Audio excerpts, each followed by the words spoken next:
7h, 9h, Nikos Aliagas sur Europe 1. Et on retrouve David Abiker pour sa revue de presse, Nikos. Bonjour David. Bonjour Nikos, bonjour Céline, bonjour à tous. Alors à la une ce matin, vous avez des premiers de cordée qui dégringolent. Et puis vous avez une photo, mais c'est une photo ancienne. C'est une photo d'Emmanuel Macron et Carlos Ghosn. Je dis ancienne, elle a 11 jours, 11 ou 12 jours. D'accord. Carlos Ghosn et Macron à Maubeuge le 8 novembre dernier, pendant l'itinérance mémorielle, souvenez-vous.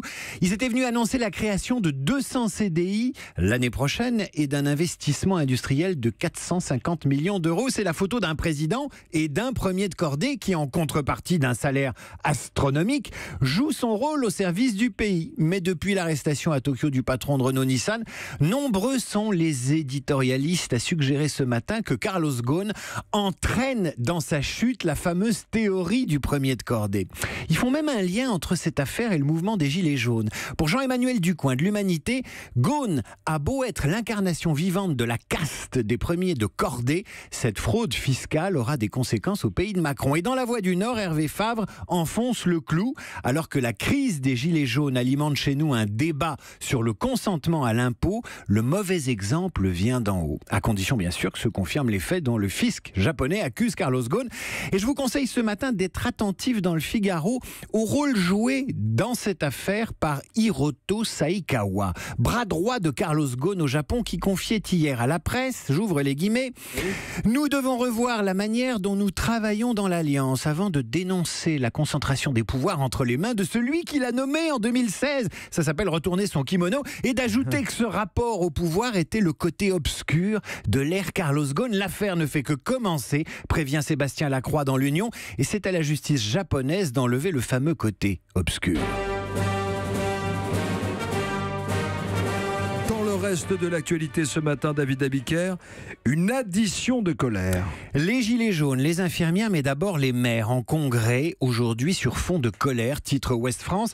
Des élus fatigués comme jamais qui ont lancé sur Internet le mot d'ordre « Ma commune, j'y tiens ». Ils en ont ras l'écharpe, explique également le Parisien aujourd'hui en France, qui tire le portrait de Bernard Aubry, 68 ans, maire d'Harcourt dans l'Eure, 1000 habitants, élu en octobre dernier car son prédécesseur a démissionné épuisé. Bernard Aubry, qu'est-ce qu'il fait en ce moment ? Il fait la circulation lui-même. Il oriente les poids lourds qui traversent son village pour qu'ils empruntent la déviation le temps de finir la rénovation d'une nouvelle route qui va coûter 150 000 euros. Ça, c'est une toute petite partie de ce qu'il fait dans la journée.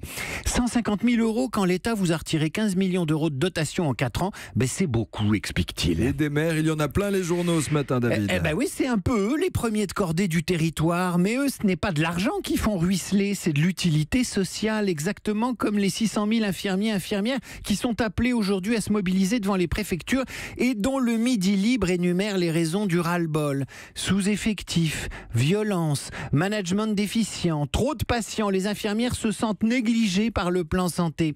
Mais elles ne sont pas les seules. L'Indépendant catalan rappelle que Pôle emploi et les impôts sont en grève à Perpignan. Sud-Ouest évoque le malaise des professions judiciaires alors que l'Assemblée examine depuis hier le projet de loi de réforme de la justice. Alors pourquoi je vous parle des maires, des infirmières, des agents de Pôle emploi, des agents des impôts, des professions de justice, alors que les Gilets jaunes squattent les unes de tous les journaux régionaux ? Parce qu'ils sont tous, à leur façon, des premiers de cordée, mais des premiers de cordée à l'envers. Vous les prenez par l'autre bout. Un premier de cordée, c'est pas seulement quelqu'un qui gagne beaucoup d'argent.